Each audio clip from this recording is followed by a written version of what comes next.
Olá, seja bem-vindo ao meu canal.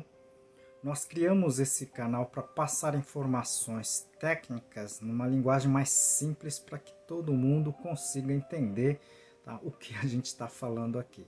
E criamos também esse canal para ajudar entidades filantrópicas que muito precisa da nossa ajuda. Hoje dedico o vídeo para o Lar Torres de Melo. Ajude você também.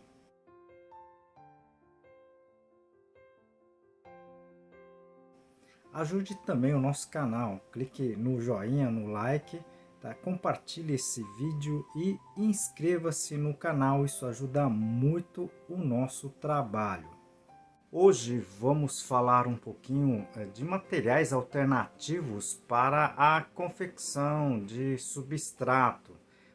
Muitas pessoas me pedindo que eu falasse um pouco desses materiais alternativos de menor custo, né, para a confecção do substrato. Então eu decidi fazer em vídeos um pouco mais curto, tá, sobre alguns materiais, né, como casca de arroz carbonizado, casca de arroz não carbonizado. A gente vai comentar isso hoje.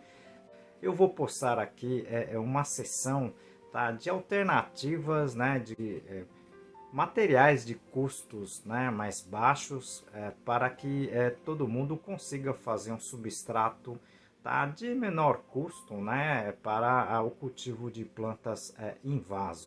Vou passar então hoje, né, o assunto de hoje a gente vai falar um pouquinho da casca de arroz crua, tá certo? Se você pode utilizar esse material ou não, ok?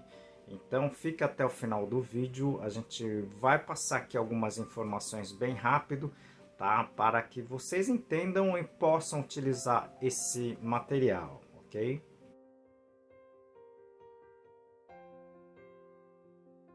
O que eu vou passar aqui para vocês é um experimento que eu fiz há muitos anos atrás, né? E eu só não tenho feito mais devido à ausência desse material, tá certo? Aqui em Fortaleza, então a gente não consegue esse material numa quantidade maior para experimento, digamos assim, científico, tá certo? Então eu vou passar algumas informações bem interessantes com relação à casca de arroz não processada, não carbonizada. Na verdade, esse material fica bem disponível, né, para regiões produtoras, né? Mesmo que a região não seja produtora, se tiver as beneficiadoras de arroz, tá, você pode encontrar a casca com uma certa facilidade, tá? Mas não é o que está acontecendo aqui no meu caso, no momento, mas para quem tem facilidade de obter esse material, você pode sim utilizar esse material que muito interessante, tá? Eu tive respostas bem interessantes, como eu vou comentar aqui para vocês. A casca de arroz crua, né? Ela pode conter, digamos assim, pequenas partículas do arroz, né? Que é o amido, ok? E talvez esse seja o grande problema da casca de arroz crua. Por isso que eu sempre falo que a carbonização é interessante, porque quando se carboniza, né, essa parte do amido, do arroz em si, né, ela, na verdade, ela é degradada e ela é perdida, tá certo? O grande problema desse material é que com a presença de água, ela pode fermentar, ok? E eu já obtive casca de arroz úmido fermentando e atingindo temperatura de 70 a 80 graus, ok? Essa temperatura pode acabar eliminando as raízes, principalmente as raízes que a gente chama de pelos absorventes, as pequenas células de raízes que na verdade vão estar fazendo a sua função, que é a absorção de água.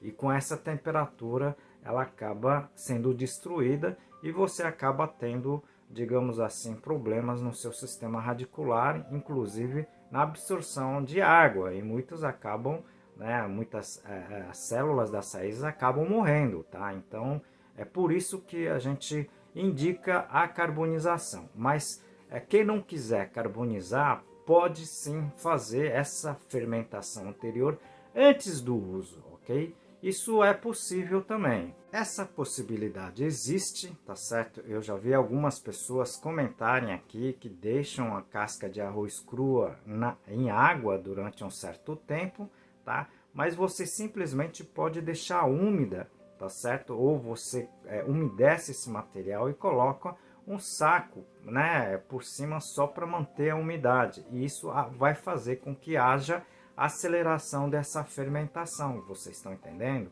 Tá? Então, após essa fermentação, né, esse aquecimento que vai ter essa casca, você pode utilizar sem problema nenhuma como parte de substrato. Eu só não aconselho usar a casca de arroz, né, seja crua, seja carbonizada, tá? Somente, né, como um material único, porque elas retêm muito pouca água, vocês estão entendendo? Então, você até pode utilizar, mas você vai ter que ter uma frequência de rega maior. Então, por isso que a gente sempre fala, recomenda em uso com outro material, né? Por exemplo, a fibra de coco, né? Tratado, obviamente, para que você tenha uma mistura de maior retenção de água, vocês estão entendendo? Uma outra, digamos assim, ponto positivo da casca de arroz, né, é que ela contém uma grande quantidade de silício, tá certo? Então, as plantas, de alguma forma, elas conseguem absorver o silício, tá certo? E esse silício auxilia principalmente na parte que confere a proteção das plantas, né, da dureza das plantas, principalmente na parte foliar. Então, isso já é comprovado cientificamente.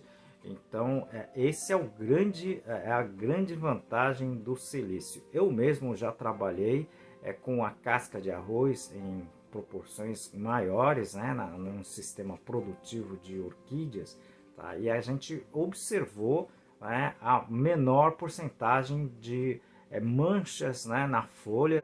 A gente já comentou aqui no nosso canal que é o fungo que causa a doença conhecida como antracnose. Isso é muito interessante, tá certo? Então, o uso da casca de arroz deveria ser uma constante no substrato comercial, tá? Inclusive existem substratos comerciais, né, à base de turfa com porcentagem bem interessante de casca de arroz carbonizada, tá? Então, se vocês tiverem, né, condições de utilizar casca de arroz, né, principalmente aí Mato Grosso, o sul do país, Santa Catarina, Rio Grande do Sul, que são grandes regiões produtoras de arroz, vocês deveriam utilizar esse material, tá certo? Pelo menos numa proporção no seu substrato, porque isso vai ajudar muito no cultivo de qualquer tipo de planta, seja rosa de deserto, suculenta, orquídeas, samambaias, plantas tropicais, ser conduzido em vaso, né, em substrato, tá certo? Eu tenho vários vídeos que comento sobre esses materiais alternativos, inclusive casca de arroz, como a gente está falando, tanto a crua como a carbonizada. Se vocês puderem assistir, eu vou deixar aqui no izinho, tá? É só clicar no izinho, vai aparecer os vídeos e você assiste aquele que vocês se interessarem. Espero que tenha ajudado vocês, né? E eu vou postar mais vídeos, ok? Mas se vocês puderem ajudar o nosso canal, dê o seu like, tá? Clique no joinha, inscreva-se, tá? Compartilhe e também tecle no sininho, que isso ajuda muito o nosso canal. Aproveito essa oportunidade para apresentar o nosso livro Cultivo Técnico de Plantas Suculentas, escrito pela minha pessoa e por mais 2 colegas. Esse livro é técnico, mas está escrito de uma forma bem simples, para que todos consigam aproveitar o livro. Vou apresentar para você o capítulo, né, classificação das espécies. Como eu sempre faço, né, ajudo uma entidade filantrópica e hoje vamos dedicar o vídeo para o Lar Torres de Melo, tá certo? Essa entidade, essa casa, tá, abriga principalmente idosos, né, que não têm condições de sobreviver, tá? Então eles acolhem essas pessoas e dão todos os tratos necessários para elas. Você não precisa doar dinheiro, tá certo? Você pode doar utensílios, alimentos não perecíveis, tá? Recentemente eles estão necessitando, por exemplo, eles sempre necessitam também de fraldas descartáveis, roupas usadas, né, mais limpas, o que você puder doar. Isso ajuda muito essa entidade, tá certo?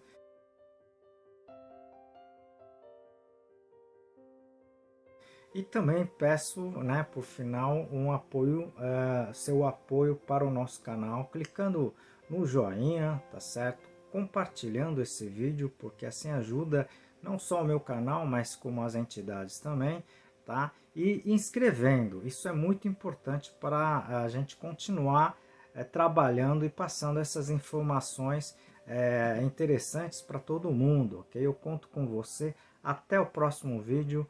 Muito obrigado.